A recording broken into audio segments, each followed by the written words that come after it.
Ce dimanche, j'ai participé à mon premier tournoi de l'année 2025. Donc c'était organisé par l'école de Gaudren. Il y avait 4 parties en tout sur une seule journée et la plupart des joueurs, un bon 2 tiers on va dire, c'était des jeunes de l'école de Go et des moins jeunes d'ailleurs. Et il y avait aussi, entre autres, une quinzaine, je pense, dizaine, quinzaine de joueurs comme moi du club de Gaudren, plus globalement. Donc les niveaux, ça allait, il y avait beaucoup de joueurs, assez débutants. Jusqu'à 6-7 Q, il y avait pas mal de joueurs et ensuite, entre 7 Q et 4 Dan, il y avait quand même, seulement une bonne dizaine de joueurs, on va dire. Donc c'était assez, à mon niveau, j'étais forcé de rencontrer des joueurs plus forts. La première partie, par contre, j'ai été tiré contre un joueur qui était, de l'école de Godren, justement, un des jeunes qui doit avoir, 12-13 ans, je pense, et qui est 7 Q. Donc il y a quand même une petite différence de niveau. Et pour lui, c'est pas forcément facile, parce que les parties durant ce tournoi, en fait, qui s'appelait Trophée 19-19 d'ailleurs, hein, comme vous voyez dans le titre, euh, les parties étaient à égalité. Donc un vrai challenge pour lui. Et petit risque pour moi d'ailleurs aussi, parce que les parties sont en coef 0,6 je crois, mais quand même une défaite à égalité contre un 7Q, ça peut faire pas mal. Classement, c'est pas si important non plus, mais voilà. Donc beaucoup à gagner pour lui, beaucoup à perdre pour moi, on va dire. Et une partie assez intéressante parce que chacun à son niveau doit faire attention quand même. Donc voilà, on joue contre un jeune, il faut pas le sous-estimer parce qu'il est jeune et parce qu'il est 7Q. À cet âge-là, c'est en pleine progression. Et il faut profiter d'ailleurs, hein. Peut-être que dans 2-3 ans, il m'aura dépassé, donc si je veux gagner, c'est peut-être aujourd'hui. Donc voilà, je vous ai caché le score et les prédictions, la graphe, comme ça, il n'y a pas trop de... On, on montre pas trop comment se finit la partie. Et on va commencer. Voilà, je vous ai mis juste l'évolution du pronostic, donc le pourcentage de victoire coup par coup, et à quel point on en est dans la partie au score. Dans cette partie d'ailleurs, j'ai blanc. Non, j'ai noir, pardon.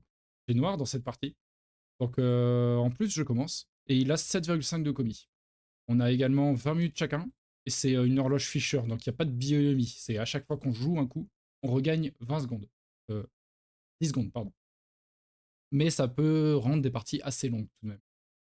Alors, moi je joue Oshi Komoku, et lui joue double Komoku. Donc là, je me dis forcément, il y a deux bords assez larges, trois bords assez larges, je vais jouer sur un des trois. En général, j'aime bien quand même approcher l'adversaire et jouer en direction de mes pierres. Donc, je vais rarement commencer en P3. Ici, je vais plutôt aller en C5. Il me répond comme ça, ce qui ne demande pas forcément de réponse. Donc là, très bien. Je vais aller jouer sur un des deux bords les plus larges. Et j'aime bien quand même empêcher les Shimari, donc j'approche en P3. Il répond une pince. Et je me dis, encore une fois, en un seul coup, s'il rajoute, imaginons, je joue, bon, je fais n'importe quoi. De ce côté, avec un coup supplémentaire, il ne peut pas enfermer la pierre tout de suite. Même s'il fait ça, on peut peut-être sortir, faire quelque chose. Et de l'autre côté, c'est pareil. S'il vient par ici, je peux aller là. S'il vient par ici, je peux sauter. Et on a encore un accès dans le coin pour plus tard, peut-être. Donc en un coup supplémentaire, il ne peut pas complètement enfermer les pierres. Bien sûr, forcément, elles sont davantage sous pression. Mais il ne peut pas les capturer en un coup sûr. Donc tant que c'est possible ça, je vais Tenuki. Donc je prends le coin en haut à gauche. Je me dis, il y a un petit Shimari de mon côté, c'est pas mal. En plus, moi, à côté, j'ai un Oshi qui est encore tout ouvert. Donc ça peut être pas mal de presque garantir la teneur d'un coin. Lui, il me pince. Assez proche d'ailleurs, hein. C'est vrai que ici on connaît plus cette pince-là. Quel coup on rajouterait ceci. Donc là, il pince assez proche, d'accord. Pourquoi pas. Et moi, je fais un autre Shimari en quelque sorte avec ce Oshi. Il développe de ce côté. Et là, on voit que chacun joue un peu de ce côté. En fait, j'ai juste empêché deux Shimari. Et là, on joue chacun de notre côté. Ensuite, je pense que le coup est un petit peu lent. Mais j'ai envie de m'étendre justement. Moi, je regarde, ok, quels sont les bords les plus larges. Il y a le bord nord et le bord ouest qui ont l'air pas mal. Donc la direction d'extension de ce Shimari, c'est plutôt de ce côté-là. Donc je viens par ici. Là, j'ai vu que l'IA recommandait plutôt d'enclencher d'un côté ou de l'autre, hein, d'ailleurs, comme vous avez vu. Il vaut mieux jouer par là. Donc jouer de ce côté, et on va être poussé naturellement vers la zone dans laquelle on veut jouer. C'est intéressant. Tac, tac. Il va protéger sa coupe peut-être, hein. Des fois, les séquences, elles finissent avec ça. Ça, c'est tout à fait normal de le faire. Mais c'est vrai que là, il va se faire attaquer lourdement, donc rajouter un coup, ça peut être pas mal. Et ça, c'est assez classique, et là, on pourrait pincer. Et on est assez content, on obtient un coup par ici, tout en attaquant une pierre. Ça peut être pas mal. C'est vrai que là, j'ai joué ça, c'est pas une grosse erreur, hein, moins 0,6. Bah, moi, je suis à 1Q, moins 0,6, c'est pas grave, hein, ça se joue. Donc je préfère jouer de ce côté. On va essayer de pas trop utiliser l'IA de Catherine. Et lui, il saute. Dans ce cas-là, je joue sur un autre espace large. Là, j'essaie vraiment de faire un Fuseki assez simple. Je ne connais pas du tout le style de mon adversaire. Et on a vu que lui aussi il joue assez simple en soi. Il joue de ce côté. On est très presque passifs tous les deux. Et là, on voit que le Fuseki quand même commence à être assez délimité, hein. Les grandes zones sont déjà prises. À la rigueur, il reste une grande zone ici. Mais j'essaye du coup de jouer avec mes pierres. Celle-ci, maintenant, c'est un peu plus dur de jouer avec. Donc je joue avec celle-ci. Il saute et je vais dans le coin. Hop, une petite séquence pour s'installer un peu plus facilement. Et on va comme ça. Là, je me disais, s'il protège par ici, je pourrais vivre en jouant de ce côté. Par exemple, ceci, en allant un peu plus loin. Et ça, c'est un petit peu risqué parce qu'il faudrait lâcher un peu de l'Est, en fait. En soi, pourquoi pas, parce qu'il n'a pas les meilleures formes du monde non plus, mais je sais pas. En soi, là, on est vivant et on peut jouer ailleurs. On peut décider de maintenant sauter ici et on peut être pas mal en soi. S'il descend là, on va ici, on est large vivant. Je ne sais même pas si on a forcément besoin. Hop, hop, on a 5 espaces, on est largement vivant. Donc on pourrait Tenuki même ça, hein. Ça peut être intéressant. On peut peut-être également pousser une fois de plus, parce qu'il n'aimerait pas manger ce genre de forme avec... ici, ça semble douteux. Donc ouais. Peut-être que je pourrais aller aussi loin. J'ai pas osé le faire dans la partie. Je trouvais que c'était un peu bizarre de sacrifier la pierre et de laisser connecter blanc. Mais finalement, pourquoi pas. Dans la partie, j'ai plutôt... j'ai Tenuki en fait, parce que oui, là je montrais ça. Et s'il vient de ce côté d'ailleurs, il faut encore reculer pour aider O2. Et là, on peut prendre la pierre. On est vivant. Si là, il protège, on peut revenir prendre la pierre et on peut capturer. Donc dans tous les cas, on est vivant. C'est pour ça que je Tenuki ce truc. Ah non, kill Tenuki ce truc, pardon. Désolé, genre la partie me revient en mémoire en même temps. Il Tenuki parce que de toute manière, quoi qu'il fasse, je vais vivre. Donc il veut également, il se dit, bon, on se partageait un peu le Goban en deux. Et là, il m'a envahi. Et il vit tranquillement. Donc il faut que je fasse quelque chose chez lui pour que la partie soit équitable. Donc il vient, avec un coup qui est un peu particulier, ça. Ah, je pense que ici, je préfère des invasions qui ressemblent plus à ceci. C'est une question de style peut-être. On va regarder avec l'IA ce qu'elle en pense. Moi, j'aime bien des approches par là peut-être. Voire tenter un petit truc par ici. Je sais pas. Tenter quelque chose. Ça peut être intéressant. Voire même juste aller par là et se battre, hein. Ça peut être pas mal aussi. Selon l'IA, il faut... Bah, ce coup est tout à fait faisable. Ok, d'accord. D'abord, elle met un coup de pression ici. Et ensuite, ok, elle va approcher en haut à gauche. Ce coup-là est possible. C'est plutôt ça. Il y a un coup classique d'approche de tous les Shimari. Quand on a un Shimari comme ceci, un couple classique, c'est d'approcher comme ça. Si on a ça, coup classique, c'est ici. C'est toujours Q14 en fait. Et si on a ça, c'est celui-ci. C'est pour ça qu'à un moment, et même peut-être maintenant encore, ce coup-là a été très à la mode. Parce que on peut plus approcher avec ce coup. Il y en a d'autres parties. Tac. Et il approche comme ça. Moi, je protège du côté qui m'intéresse le plus. D'ailleurs, je vais retirer ça. Oh oui, c'était le bon coup. Cool. On protège en dur. Et il s'installe. Je kick pour mettre le plus de pression possible et garder peut-être le coin. Et là, il fait un coup qui me surprend un petit peu, sur le coup. C'est la descente. Je m'attendais à la montée. Et idéalement, je m'attendais à une séquence comme ça. On conserve le coin, je suis santé et je peux rajouter ça. Mais effectivement, ça semble vraiment cool pour Noir. On voit là, l'IA dit que je suis à 78% de victoire à peu près. c'est beaucoup. C'est peut-être pas acceptable pour blanc. Donc lui, il descend. Et cela dit, avec sa descente, je ne sais pas comment répondre. C'est le seul coup que j'ai regardé avec l'IA avant de vous parler de la partie là. Et l'IA n'aurait pas joué le coup que j'ai joué. Alors moi, j'ai joué ici. Et a priori, selon l'IA, il fallait soit descendre, tout simplement, soit sauter ici. Ce coup-là est vraiment important, on le voit dans la partie. À plusieurs moments, on aimerait bien le jouer. C'est tout de même à la frontière entre deux moyos. Le moyo noir ici, ce quart de Goban, et le moyo blanc ici, ce quart de Goban un peu étendu. Donc c'est un coup assez intéressant. On voit que les blancs qui le jouent, ça change complètement la physionomie de la zone. Donc pour le moment, il fait ça, et je fais la gueule de tigre. Je me suis dit, c'est une belle forme. Je pense pas que ce soit un très mauvais coup. Moins 0,9, encore une fois, ça va.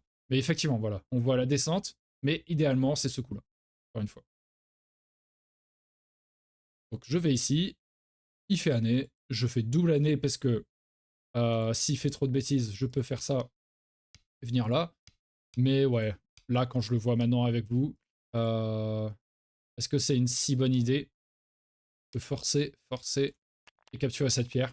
Est-ce que c'est une si bonne idée? A priori, ça va, c'est tolérable. Mais donner un Ponuki sur l'extérieur à l'adversaire, je sais pas. Je pense que c'est tolérable parce que je suis senté et que je peux encore obtenir ça. Et qu'il n'est pas 100% vivant, même si ça devrait aller. En tout cas, dans la partie, ici, je fais double année pour ça, et il recule. Dans ce cas-là, je me dis, bon, je peux fermer l'accès au centre, ça peut pas être mauvais, on continue. Et il Tenuki à ce moment-là. Et là, il se passe une séquence où je suis très confiant, et on voit en fin de partie que finalement, ça ne marchait pas si bien. Je joue à l'intérieur directement. Et ça, c'est une petite erreur. Il faut bloquer, récupérer le coin, mêle la pression. Blanc va vouloir faire le plus rapidement possible sa vie, par exemple. Je ne sais pas, je fais une bêtise sûrement. Et Noir est senté, et finalement, Noir récupère un peu le coin, met un peu de pression, mais n'a pas eu son E10. Après, grâce au senté et le coin, ben, ouais, 65%, on devrait bien s'en sortir. Est-ce que Noir jouerait ici?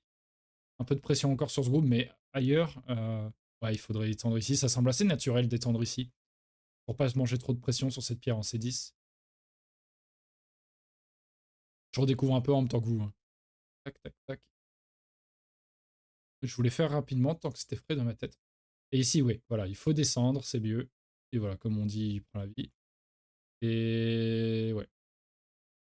Blanc, j'aime bien ce coup ici, même si c'est moins 1,4, moi j'aime bien parce que c'est un coup que Noir désirait vraiment. Je trouve que c'est pas mal. Hop. Moi je viens à l'intérieur. Mais Blanc répond bizarrement. Ici, Blanc, il faut qu'il aille vivre en fait. Je crois qu'à la fin de partie, je lui dis que oui, ça semble naturel d'augmenter son espace vital. Et après, moi je lui disais d'aller vivre avec un coup comme ça. Et lui, il décide de sauter. Il doit se sentir vraiment en confiance, sauf que le saut provoque quelques problèmes. Parce que maintenant, quand il essaie de connecter, je peux couper. On voit d'ailleurs que ma pierre ici, elle est parfaitement calquée dans la forme de blanc. Blanc, il aimerait beaucoup avoir une pierre blanche ici. Donc, on coupe. Et là, il y a un problème. Si blanc vient par là, on vient ici. Et on capture toutes ces pierres-là. Et si blanc fait par là, tac, Atari, on capture. Il peut sortir. Il peut sortir, mais est-ce qu'il a envie de sortir avec ça? C'est ça la question. C'est compliqué. Et ici, il peut pas répondre, hein, bien sûr. Sinon, on capture. Donc, d'un côté ou de l'autre, l'Atari, ça pose problème. Il est bien embêté. Et il peut pas, je pense, faire d'autres choses parce qu'on peut faire Atari et capturer. Donc il n'y a pas vraiment de bonne réponse pour blanc ici. C'est un peu compliqué. L'IA, elle dit, ouais, de. D'ailleurs, moi, quand je coupe, c'est pas une très bonne idée, ok. Ouais, l'IA, selon elle, il faut sortir. Il faut sortir les pierres. Très bien. Donc la séquence dont on parlait de sortie. Et après, oui, j'ai fait une erreur moi aussi. La coupe, il vaut mieux enfermer. Très bien. De toute manière, blanc n'a pas le loisir de tout sauver a priori. Et ça, c'est un coup où il faudra qu'on y revienne également. Une séquence qu'on a un peu oubliée tous les deux, et je lui disais que ça marchait pas. Si tu regardes la vidéo, désolé, ça marchait a priori. A priori, un moment. Tant que ici, c'est pas trop touché, il y avait été quelque chose. Il y avait un de tes collègues là, c'est message personnellement pour toi, mais il y avait un de tes collègues qui disait effectivement, ah, il y avait peut-être des choses et nous, on lui disait non parce que là, c'est intouchable. Et finalement, plus tard plus tôt dans la partie, si, parce qu'il reste des Atari, des petits problèmes. Mmh. Hop. Mais ici, ouais, on n'a pas le temps de s'occuper de tout ça, parce que, il peut y avoir beaucoup de problèmes et je sais pas, ça peut est-ce qu'on a vraiment le temps de tout sauver, quoi? Ça semble compliqué. On va juste regarder par curiosité, qu'est-ce que c'est la séquence? Noir, blanc essaie de faire sa vie, noir bloc, oui, ça semble logique. Blanc essaie de faire sa vie, ouais, noir menace, tac, on peut pas répondre, sinon capture. Bien. Donc blanc capture une fois, noir recule et blanc joue ailleurs. Ok, ok, c'est intéressant parce que ici c'est un co, non? Ouais, c'est un co. Mais c'est trop pénible. Ça, c'est des trucs qui sont durs à mon niveau et je pense pour beaucoup de personnes, on a envie de vivre, quoi. Mais selon l'IA, c'est trop pénible de vivre juste pour ça. Il y a plus gros à ce moment-là la partie. Ouais, c'est vraiment dur à faire ça. Parce que oui, quand noir vient ici, peut-être que je finisse séquence. Ouf, blanc va ailleurs. Noir va ici. Si blanc défend comme ça, ouf, ça semble compliqué. Mince, pardon. Oui, si blanc défend comme ça, noir peut aller là. Blanc défend comme ça, noir peut aller là. C'est pas possible. Hmm. C'est pas possible. Donc il faut faire un co. Et noir prend en premier. Ouais. On se retrouve à 96% de victoire. En fait, voilà, il y a eu un gros problème ici. Quand nos blancs donnent beaucoup de pierres, c'est pas... Noir passe vraiment en avance dans la partie. Donc on va revenir à nos moutons. Moi, je coupe comme ça. Il saute ici. Ça, je pense que c'est pas le plus gros coup. D'ailleurs, on va retirer ça. Bah, du coup, forcément, c'est d'aller essayer de faire quelque chose de ce côté. Hein. Je crois qu'il reste du potentiel. Et bon, là, vous commencez à voir où va mener la partie un peu. Hein. Noir prend une certaine avance. En plus, on oublie un peu tous les deux cette situation. En fait, on lit tous les deux que blanc est mort. Alors qu'il y a des petites choses. C'est pour ça que, et là je vous montre le graphe, c'est pour ça que plus tard, il y a tous ces petits ricochets, on va dire, ces montées et descentes, parce que on peut faire quelque chose. Comme on le voit, ça ne suffit pas à rattraper, mais il y a quelque chose. Parce qu'on va vivre en goûter avec un co. Donc c'est compliqué pour blanc, mais localement, en tout cas, ça se fait. Je vous ai un peu spoilé, mais voilà, on a vu déjà un petit peu de la partie. Et là, blanc, il se dit, bon, je vais essayer d'agrandir quelque chose d'assez, de faire quelque chose d'assez immense ici. Peut-être que j'aurai assez de points. Le problème, c'est que, oh oui, non, ça se réduit ce genre de truc. Il y a peut-être de la J par là. On peut peut-être réduire un peu par ici. On peut peut-être balancer une pierre par là, parce qu'on a un mur en face. C'est compliqué. Donc moi, je saute ici. Et je me dis là, après coup, que tout comme le coup de blanc ici est un peu lent, le mien doit être l'être aussi, je trouve. Ouais, noir ne doit pas jouer là. Là, 2,4, ça commence à faire une erreur assez... Voilà. 3,1 et 2,4, on a fait tous les deux une petite erreur ici. On dit qu'un Toby n'est jamais mauvais, mais là, il manque de pertinence ces deux-là, je pense. Clairement, la zone intéressante, c'est là. Blanc, il peut agrandir tout en menaçant. Oui, il peut d'abord menacer de ce côté. Il y a des choses à faire, hein, voilà. C'est vraiment agrandir au maximum son moyo. Et noir, son intérêt, c'est d'aller à l'intérieur. Ça semble logique là quand je vois maintenant, mais bon, après, c'est toujours plus dur quand on joue la partie pour les deux joueurs d'avoir des idées claires sur chaque situation. Hop, mince, je vais dans l'autre sens, excusez-moi. Tac, tac. Et lui, il développe son territoire. Ok, il le développe de ce côté. Et moi, je me dis, bon, j'ai des petites séquences peut-être par là, ou d'autres choses comme vous verrez plus tard dans la partie. Et ce qui m'embête, c'est que si je fais ça, par exemple, là, ouais, là, pour le coup, je donne beaucoup. Donc ça m'embête un peu. J'ai envie de pouvoir faire d'autres choses. Pour me libérer un peu de ce poids, et comme je suis un peu en avance dans la partie, je veux prendre cette pierre. Il fait Atari, et je viens là. Je suis vivant. J'ai un œil en S3 et un œil en T2. Et je me dis, voilà, là, je pourrais faire des choses. Et je me dis, au moins, Et ma dernière petite interrogation sur le Goban là, cette pierre, bon, pour l'instant, elle fait pas grand-chose. Il y a une petite faiblesse par là, mais comme je vous l'ai dit, hein, on pensait que c'était mort. Donc là, je me disais, voilà, je suis à peu près safe. On va essayer de jouer assez simple pour maintenir cette partie. En plus, il rajoute un coup parce qu'il n'a pas envie de subir des séquences comme ceci, hein, que... Non, ceci, pardon. Hop. S'il va là, je vais ici. S'il descend, je peux vraiment embêter avec ça et c'est pas très agréable pour blanc, hein. Donc là, il rajoute un coup. Il rajoute le coup de forme que Noir aimerait bien jouer également. Donc là, je suis vraiment content. Je suis vivant. TNT. On avance dans la partie. De 20 points, là, pro. Oui. Normalement, ça devrait bien se passer. Et là, j'envahis. Et c'est peut-être un petit peu trop, du coup. Là, quand je... Bah, en voyant que je mène vraiment bien la partie, c'est peut-être un peu trop. Un peu gourmand. Mais par contre, ça l'a bien embêté. Parce que maintenant, ici, là, encore plus profondément hein, que le M3 dont je parlais tout à l'heure, je peux faire ça. Et là, c'est que s'il protège, GG, hein. Et certes, je vais sûrement perdre un peu avec cette coupe. Mais tout ce que je lui retire ici, c'est vraiment embêtant. Donc il n'a pas envie de subir ça. Et il essaye de faire, de récupérer le plus possible. Le problème, c'est que c'est une réduction. Je suis vraiment content avec ça. Je fais Nobi, je fais Nobi. Je fais Nobi. Et ensuite, je me dis, j'ai plus besoin de monter. Après, vous voyez, même en jouant ailleurs, donc ce coup-là, il vient par là. J'en y reste pas grand-chose. Hein, j'ai 4 libertés. Il suffit de tuer, par exemple. Et s'il recule, je peux capturer ça. Il fait cet Atari. Il essaye de s'en aller. Capture cette pierre. Donc je ne risque pas grand-chose.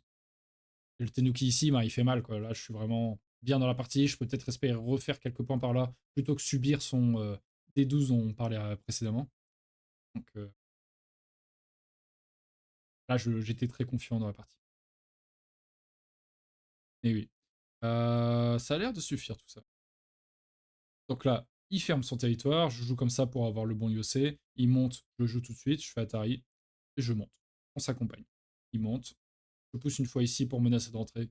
Il va par là. Et je ferme un peu les frontières, en fait. Là, j'avais compté un peu avant ça. Et j'étais en avance, effectivement. Donc, autant jouer simple, c'est à blanc de compliquer la partie. C'est au joueur en retard de compliquer. Il vient par là, je joue un coup de Diocé en deuxième ligne. Il vient par là. Encore une fois, je me dis, bon, je rajoute un coup. Il y a peut-être des petits trucs où il peut sauver quelques pierres. Autant prendre un peu plus en faisant ce coup-là. Et j'essaie de fermer. Donc là, la partie est assez simple jusque par la suite. On ferme tous les deux nos territoires. Là, il vient par là. Je fais un coup de Diocé. Je fais un coup de Diocé. Il a mis du temps à réfléchir et effectivement, mon coup n'était pas senté. Ici, je me souviens, il a réfléchi un peu et il a rajouté un coup. Il m'a donné le crédit. Ça, c'est peut-être la différence de niveau. Il doit se dire, bah, il l'a joué, ça doit être. On va vérifier ensemble, mais quand je le lisais, j'étais mince, c'est goté. Et après, il répond et je suis ouf. Bon, peut-être n'importe quoi. Tac, tac. Je ne vois pas comment je peux prendre quelque chose en fait. Non, il se passe quoi avec. Pas grand chose. Ils font juste mourir. Même si on se dit Guetta, un Guetta de pas grand chose en fait. Il va rien se passer d'incroyable. Je peux rien faire. Je vois pas vraiment ce qu'il peut y avoir. Donc ouais, pas besoin pour Blanc de répondre ici, il peut aller jouer ailleurs. Oh, pas ça qui change la partie, mais voilà. C'est des petites lectures. Je n'ai pas pris le soin de faire non plus. Hop. Je sais plus, pour vous dire, je ne sais plus à quel moment on est. On utilisait à peu près autant de temps, je crois, dans la partie, tous les deux. Il y aura 4 parties, 4 vidéos au total. Il y a des parties où, notamment la ronde 3, où je finis, j'ai 3-4 minutes. Mon adversaire, il en a pas 20, il en a 25 à peu près. Il a gagné du temps, il joue tellement vite. C'est assez ahurissant. Et c'est son style de jeu. On verra ça plus tard. Voilà, c'est du UC, il pousse, on pousse. Hein. Là, vous voyez la partie se finir. On joue tout ça. Le problème, c'est que maintenant, ici, à cause de ça, il n'y a plus d'Agi. Parce que s'il fait Atari, avant, ça pouvait être gênant hein, quand il y avait toute la zone de libre. Mais maintenant, on sacrifie juste les pierres. Il n'y a pas de problème. Pour blanc, même en allant par là, et j'ai exploré un tout petit peu ça, et en fait, il se passe rien. Ils disent de jouer ça, mais en fait, ça ne marche pas. Il y a pas d'espace pour blanc. Donc embêtant. Embêtant, embêtant. Et oui. Il me semble qu'à la fin, on est à 57 points. Donc voilà. Un petit truc marrant, c'est je ne sais pas si on l'a pas noté dans la partie ou si j'ai pas noté jusqu'au bout, mais je pense que je n'ai pas noté jusqu'au bout, parce qu'il reste quand même ça. Il reste quand même des petits trucs par ici, je crois. Non? Non, peut-être que j'hallucine. Des petits trucs avec le coin et tout. Ouais, Liam le dit aussi, mais je suis pas sûr. Peut-être jouer des choses d'abord par là, et après, ça ne sert à rien en soi. Je pense qu'on l'a pas lu parce que ça ne... ça sert à rien, là, ça serait vraiment forceur. Et pas très respectueux pour l'adversaire. Ouais, il me semble qu'on n'y a même pas pensé à ça.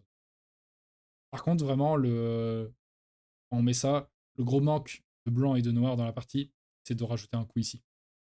Vraiment, ça, c'était important. On l'a loupé. Voilà. Bon, c'était une revue à peu près, hein. Franchement, j'ai rien préparé, hein, comme vous le voyez, c'est à peu près. Si vous avez apprécié, en tout cas, n'hésitez pas, comme d'habitude, à mettre un petit pouce bleu à la vidéo. Et à... Ah, ça apparaît pas. Ça n'apparaît pas. Mettre ça par-dessus, ça. Un petit pouce bleu à la vidéo, comme je disais. Et à vous abonner à la chaîne si vous souhaitez voir les prochains contenus. Donc n'hésitez pas à mettre la petite cloche pour ça, une notification. Et on se dit à... N'hésitez pas à me dire si vous voulez que je fasse une vidéo par partie comme ça, ou si je fais plusieurs à la fois. La prochaine partie, ça sera contre un joueur 4 Dan, à égalité. Cette fois, on a inversé les situations. Maintenant, c'est moi qui suis un peu intimidé, peut-être. On sait que c'est compliqué. Et on va tenter des choses quand même, vous allez voir. Voilà. Sur ce, je vous dis à vendredi. Et bonne soirée à tous, bonne fin de semaine. Salut.